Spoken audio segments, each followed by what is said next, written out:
Cost of living in the Philippines. Can you afford it? This time we're going to take a look at housing and utilities. So stick around, that's what we're going to talk about today.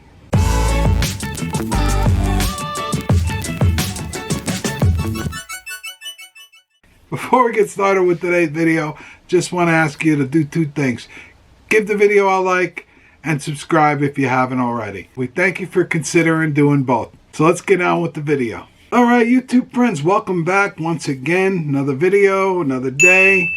This is another video in the series, Cost of Living in the Philippines, Can You Afford It? You look back in my videos, I'll put them in the description, the previous videos where we examined different aspects of living in the Philippines. Disclaimer, I do not live in the Philippines yet. My wife is from the Philippines. I do own property in the Philippines, but I haven't lived there yet. I welcome and encourage anyone who's there already. Please comment. Myself and a lot of the other subscribers are not there yet. We would love to hear from you, but please don't scold me because I'm taking this information from a very good article from Retirepedia. It's a new article. The link to the article will be in the description, and it's very thorough based on what I know, but I'm sure there'll be somebody that'll jump on and correct me. It's not my information. I'm sharing the article for what it is. I think it comes close in some areas, but if you live in some far-reaching province and another guy lives in Makati, you're going to have two completely different stories to tell. And that's what we're going to talk about today with the real estate. As always in real estate, what's the big thing that they say? Location, location, location.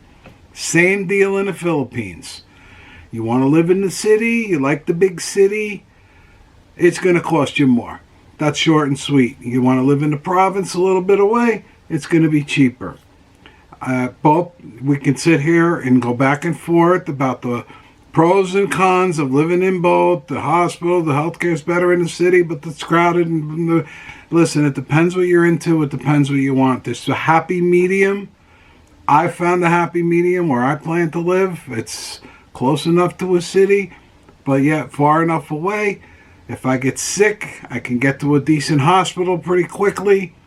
These are things as retirees we have to think about. If you're a younger guy, maybe that sort of thing isn't going to be the big deal for you.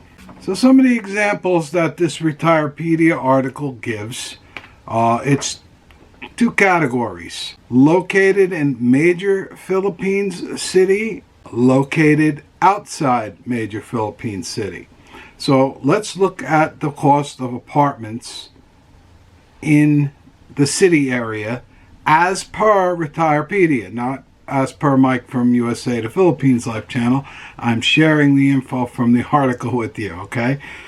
So they're saying a one-bedroom in the city area, a major city. They're not saying specifically what city. So if you live in Cebu and another guy lives in Iloilo City, again, you're going to have two different stories to tell.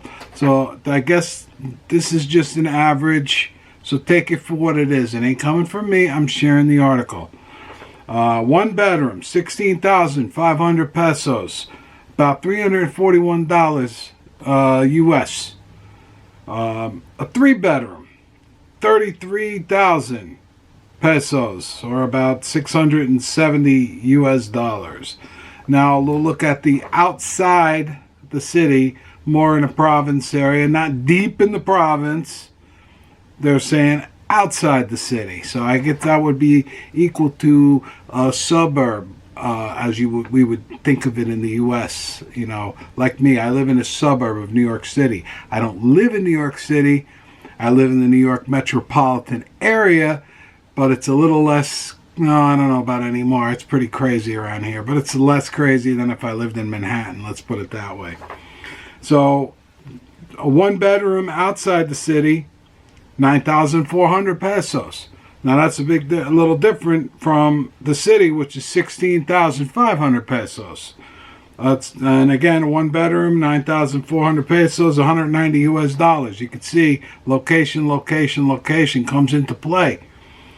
Three bedroom outside the city, 18,700 pesos or 380 US dollars.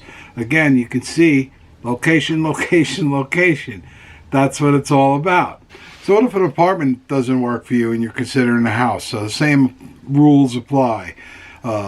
Closer to the city is going to cost you more. Further away is going to be a little cheaper. Now they give examples, and again, I will point you to the article from Retirepedia. Is everything in this article 100%? No, but based on what I know, this is a good article for people who are new to the idea of retiring in the Philippines. Maybe they don't have their fiance or girlfriend yet. They're just starting out and they're asking these questions. How much does this cost there? How much does that cost there? So this will give you an idea, this article. But expect it to vary depending on what part of the Philippines you go. And I think anybody with half a brain is going to know that, because that rule from wherever you live, whether it be the US, Canada, Europe, wherever, Australia, I'm sure those same rules apply. Utilities. So here's some utility examples. Heating, cooling, water, garbage. Now, obviously, before someone comments and say, ha ha ha, Mike, there's no heating in the Philippines. We know that. This is what the article, I'm reading to you what the article says. I know there's no need for heating in the Philippines. In the same way I know that most doctors speak English there. I was sharing what was on the site. I'm sharing this article was with you. So this is what they're saying. Anybody who knows anything about the Philippines knows that heating is not an issue, obviously. But they put that in there. So you just figure electricity, cooling will take the heating out.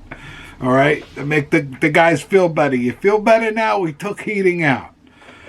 So they're saying for electricity, cooling, water, garbage, they're saying $6,000 a month or 120 US dollars. That's for an apartment. So for a home, electricity, cooling, water, garbage is 8,000 pesos or 160 US dollars. So a little bit of an increase. And obviously, if you like your house cooler, you're going to use that aircon more, it's going to cost you more. I mean, it's the same rules apply there with that kind of stuff as it does. Internet. Again, that's a funny one. It depends where you are in the Philippines. The internet's better in some places than it is in others. I know they're working on that. I know they got that. Elon Musk has got that little network of satellites up there, that Starlink. They're trying to bring faster, better internet to the Philippines. I hope they're successful. I know since I first started going there to now, it's improved immensely. I've seen some other vloggers who reside in the area where I'm gonna be living have echoed that the internet, the speed, the price is all improved immensely. So that's very important for modern life. So they're saying their example that they're giving is 60 megabits per second, unlimited data. It's 2,200 pesos a month or 46 US dollars. You know, I again, this is going to vary from place to place, and I'm sure I'll get the comments, oh, I don't know how you could say that it's that much because I'm paying this much here. Again, this is an example that Retirepedia is giving. It's definitely, and I'm talking to the new guys that don't know anything about this yet. This is an example. It's going to vary, but you can use that number. Look, you know, that's a good number to start with. Obviously, if you want faster internet, it's going to cost you a little more. And there's different ways to get the internet. I know my wife, when she was there for a while, she just had one of those internet devices and had to go buy the load for it all the time. It made me nuts when we were doing the video call, and that thing kept running out of load, and she'd have to run down the street to the 7-Eleven and buy another load so we can continue our video call. But you definitely don't want to do that. you want to use the, I mean, if you're in a remote location for a little vacation while you're there and there's no Wi-Fi, that is a good way of doing it, you know, so you can have some Wi-Fi, some internet where there may not be, you know, fiber optic option or a cable option. So that's a good way to go. But technology is improving rapidly, and obviously some of the costs going to maybe probably come down as it becomes more widely available. And, you know, that area, the costs are going to probably come down. And the speeds are going to go up, too. There's no doubt about it.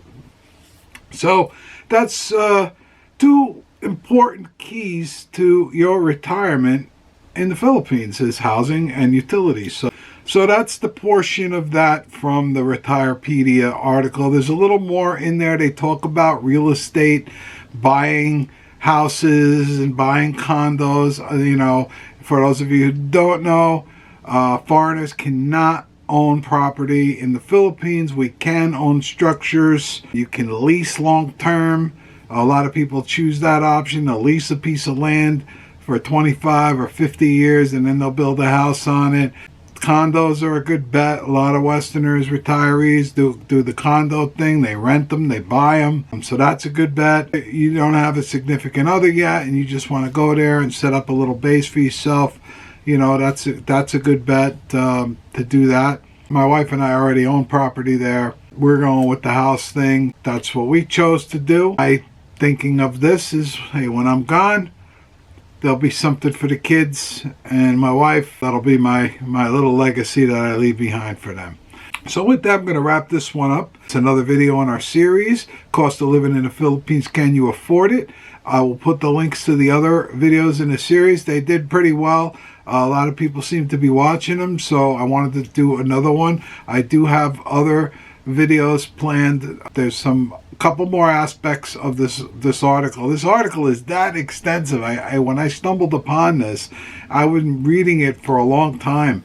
It's really that good. And I had a couple people that commented to me and were asking me a lot of questions, and I shared that article with them, and they thanked me because it really is a lot of information, useful information.